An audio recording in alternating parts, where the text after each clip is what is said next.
गद्दी थी जिसमें एक औरत बैठी थी। उसके हाथ में एक पुरानी तलवार थी और उसके चेहरे पर सिर्फ नफरत थी। उसकी आवाज गूंज रही थी, तुम सब अब यहाँ के हिस्से बन गए हो, तुम जा नहीं सकते।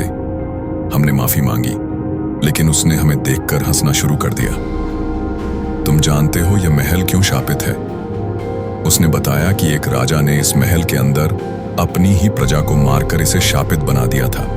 तब से जो भी यहाँ आता है वह इसके शाप का हिस्सा बन जाता है।